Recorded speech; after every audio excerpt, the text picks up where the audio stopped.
What will Hope and Katie choose?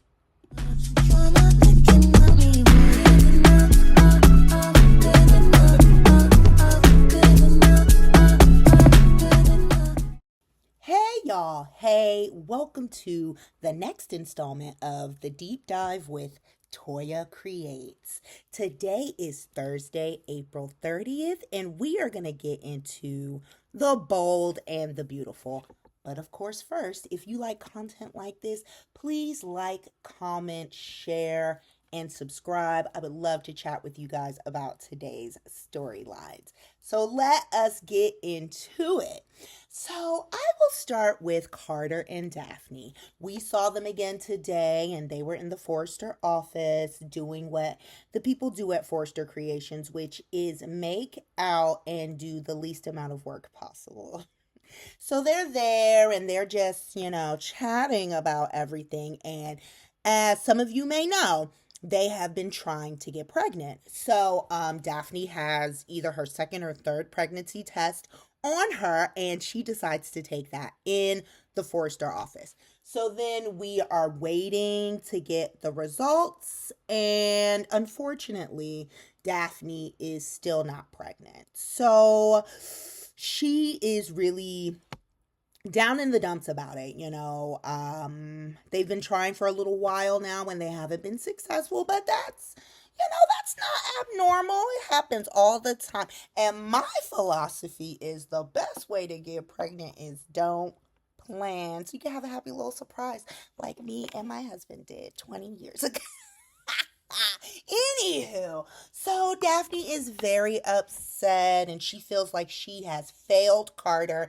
And Carter is doing a really good job of listening to her and encouraging her. And he's like, we're just going to keep at it. And she says she loves that about him, just his positivity. And then they hug. But, we see Carter is worried, and so is Daphne.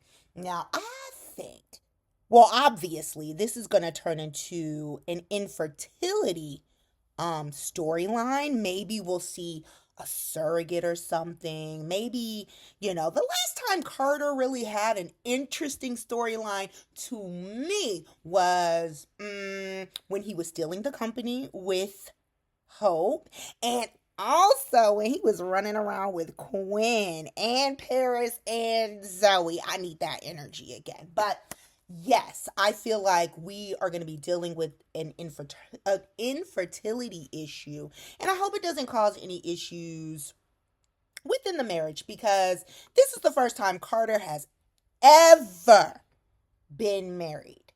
Now, he has seen his bestie Ridge go in between women all the live long day, but Carter has yet to walk down the aisle until he met Daphne. So I really do want them to stay together, but I'm also wondering if Daphne is going to be like a main character. I mean, I see that she's in the intro now, but that means nothing. So let's see. So that was basically it with Carter and Daphne. We also saw Electra and Dylan.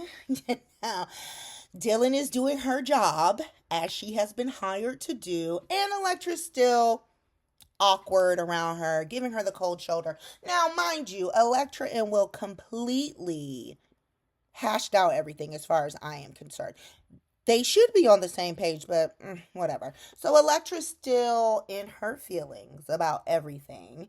And she is happy that Dylan has a job and is no longer living in her car. But as Dylan stated today, you can still see the hurt in Electra's eyes behind all of this. I'm going to need Electra to get over it at this point.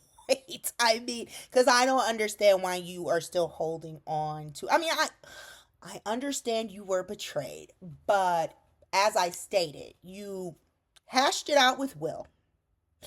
Dylan also noted it's like you have Will after you have RJ after you, and why wouldn't you? You're beautiful, you're young, you're talented. Girl, get over this. And also, Electra, decide who you want to be with. Because if you go ahead and run over to RJ, what's the point of all this energy with Dylan? But whatever. So, they are talking about it again. Electra is glad that Dylan is off the streets, but she's also glad that she finally did the right thing and moved out of Will's. Dylan tells Electra that she misses her friendship, but Electra just can't take it, and she's on the verge of tears, and she runs out.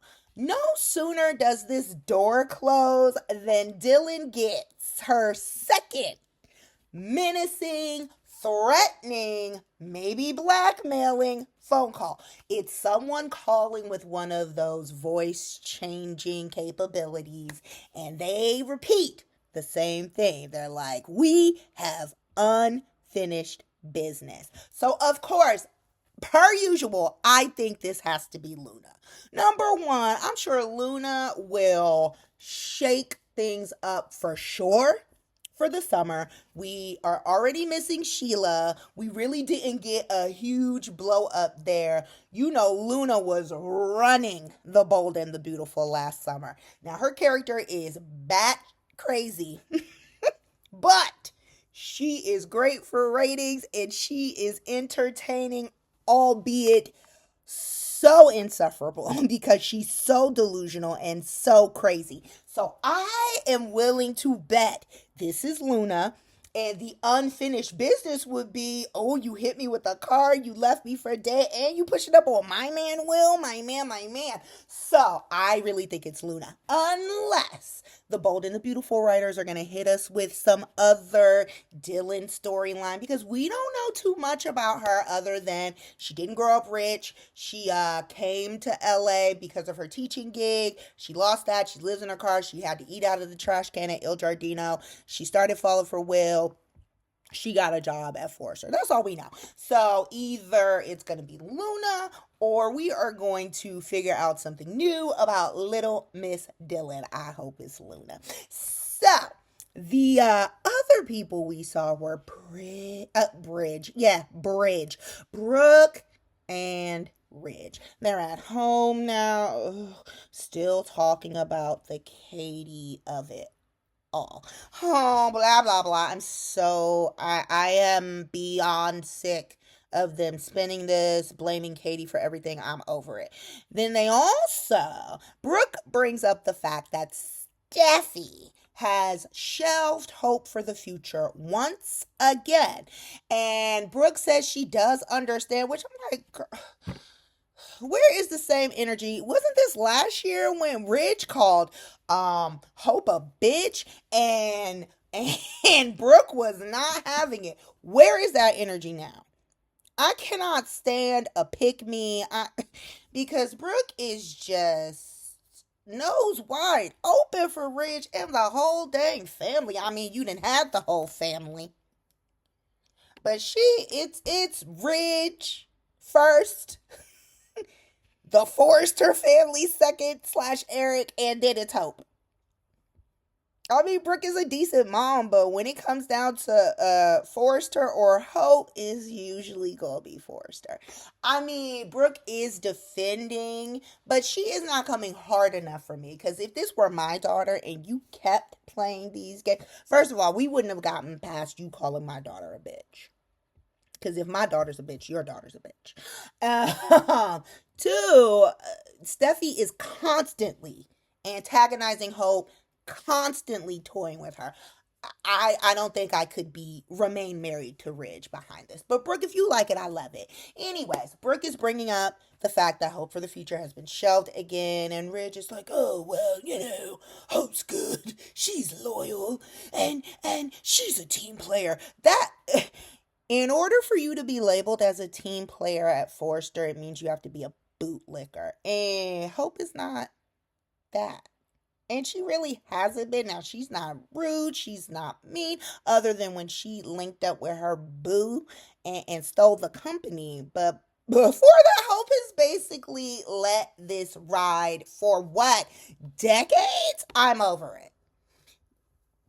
They act like Hope for the Future is not an anchor line at Forrester Creations. And I fully believe it is, because since I have been watching, this is one of the lines that I've heard the most about. I rarely hear about Couture. We just saw Brooke's bedroom line be relaunched when they were in Italy, I believe, last summer when she done fell in the water and Ridge had to go out to save the whole game.